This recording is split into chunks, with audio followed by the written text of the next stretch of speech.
Bonjour. Bienvenue mesdames et messieurs sur notre chaîne et votre chaîne Bien-être, Santé Prévention. Les bienfaits de partager pour notre bien-être est le sujet dans notre vidéo. Le rapport mondial sur le bonheur année 2025 a été publié ce jeudi 20 mars à l'occasion de la Journée internationale du bonheur, axée cette année sur le thème de l'attention et du partage. C'est l'occasion de rappeler le lien entre nourriture et relations sociales, et surtout, l'importance de manger ensemble pour notre bonheur.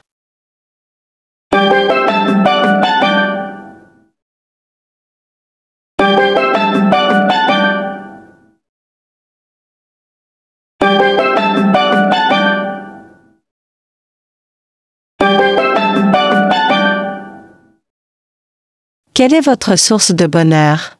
Qu'est-ce qui vous procure du bonheur? Dites-la dans le commentaire de cette vidéo.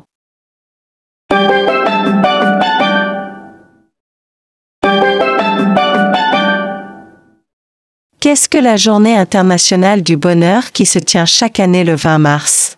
Une journée pour être heureux, bien sûr. L'Assemblée générale des Nations unies le reconnaît la recherche du bonheur comme objectif et appelle une approche plus inclusive, équitable et équilibrée de la croissance économique qui favorise le bonheur et le bien-être de tous les peuples. C'est d'ailleurs à cette même date que l'organisme public publie chaque année le World Happiness Report pour établir un classement des pays où il fait bon vivre, PIB par habitant, soutien social, espérance de vie en bonne santé, générosité.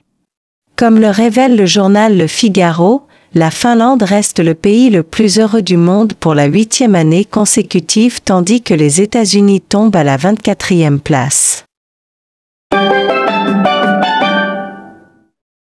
En ce qui concerne les déterminants du bonheur, l'étude révèle également que près de la moitié des Français, 48%, citent leurs difficultés financières comme une source majeure de stress et d'affliction.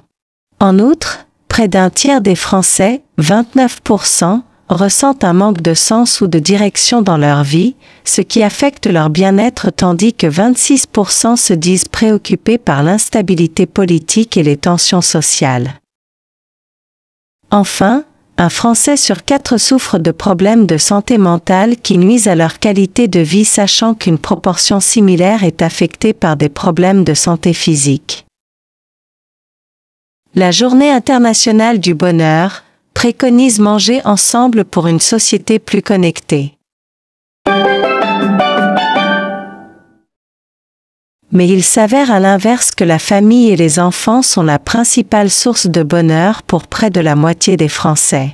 Plus précisément, la famille est cruciale pour le bonheur des Français, avec près de la moitié, 47%, citant leurs enfants et proches comme principale source de joie.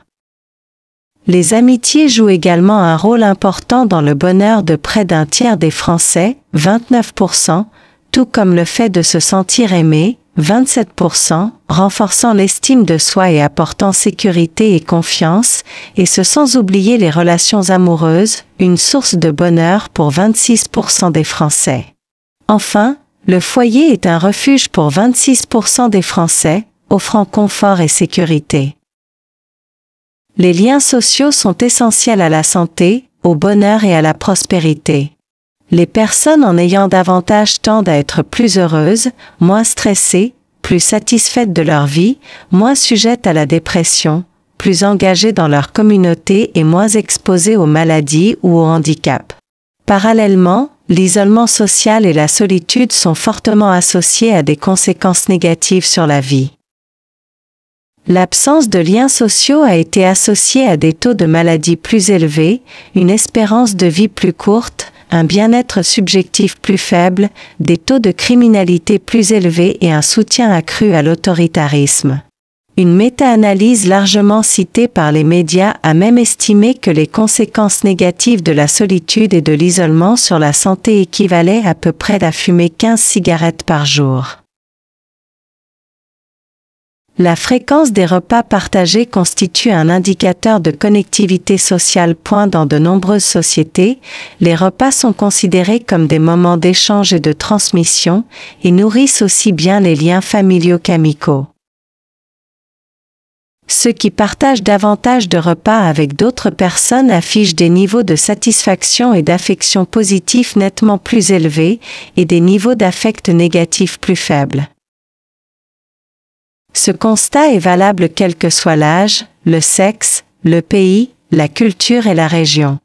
Plus particulièrement, les pays où les gens partagent davantage de repas présentent des niveaux plus élevés de soutien social et de réciprocité positive, ainsi qu'un niveau plus faible de solitude.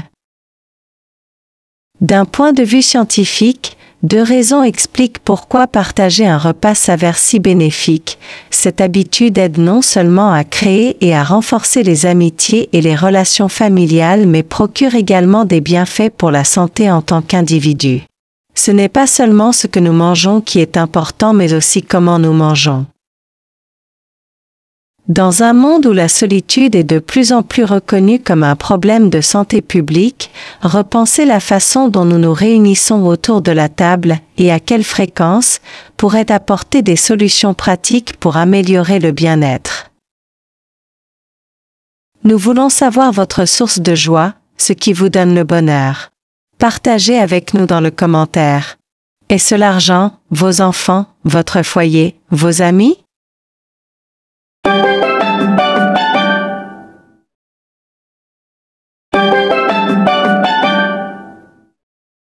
Aimez et partagez la vidéo. Si vous n'êtes pas abonné, nous vous demandons de vous abonner sur notre chaîne pour augmenter notre communauté et ainsi recevoir nos nouvelles vidéos dès que lancées sur YouTube. La deuxième partie de la vidéo dans quelques heures. Prenez soin de vous. Merci. À bientôt.